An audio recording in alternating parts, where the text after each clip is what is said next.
C'est dans des camps comme celui-ci que vivent quelques 300 000 Palestiniens au Liban. Depuis leur installation en 1948, ces réfugiés ont vu leurs droits les plus élémentaires limités, notamment en matière d'accès à l'éducation, aux soins et au travail. Raison de ces restrictions, la crainte de les voir s'implanter définitivement, ce qui bouleverserait la balance démographique du pays. Dans ce pays multiconfessionnel, la présence des Palestiniens demeure un sujet sensible. En 1975, c'est l'un des facteurs de la guerre civile opposant les sympathisants de la cause palestinienne à ceux y voyant un danger pour la souveraineté du Liban. Aujourd'hui, les réfugiés vivent toujours au Liban, pourtant l'accès au travail leur est limité. Je suis en dernière année de business à l'université. J'espère trouver du travail, mais c'est difficile ici au Liban. On est obligé de voyager. En tant que non-libanais, ils sont soumis aux lois régissant le travail des étrangers, une loi basée sur le principe de réciprocité. Tout citoyen étranger est autorisé à exercer au Liban, à condition que son pays d'origine offre les mêmes droits aux ressortissants libanais. Un principe qui leur barre l'accès à de nombreuses professions, car sans État, pas de réciprocité. Qu'est-ce que tu voudrais faire plus tard ?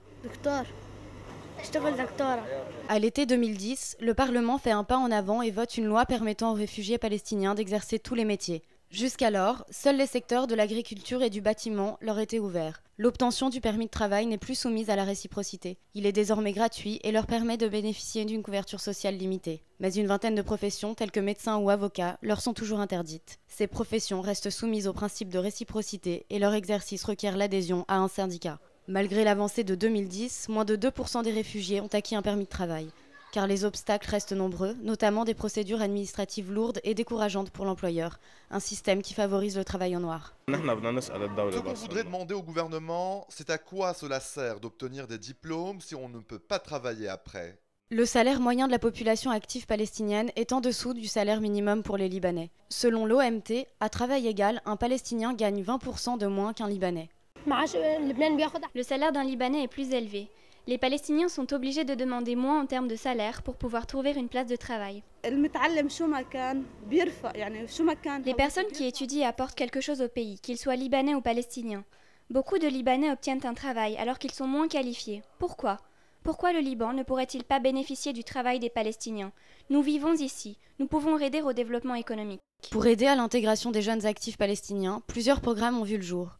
Parmi eux, le centre de formation de Sibline, fondé par l'UNRWA. Ici, les jeunes apprennent un métier, de la mécanique au stylisme, de la comptabilité à la soudure.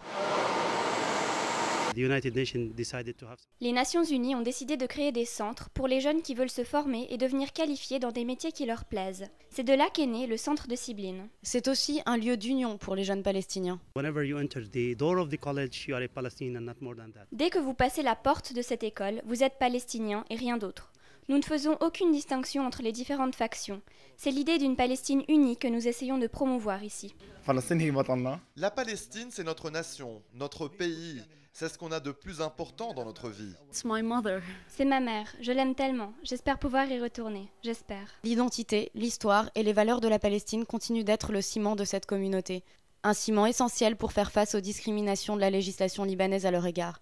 D'autant plus que le Liban est le seul pays de la région à leur interdire de nombreux droits civiques. En Syrie et en Jordanie, les réfugiés palestiniens peuvent exercer tous les métiers, y compris ceux de militaires et de fonctionnaires de l'État.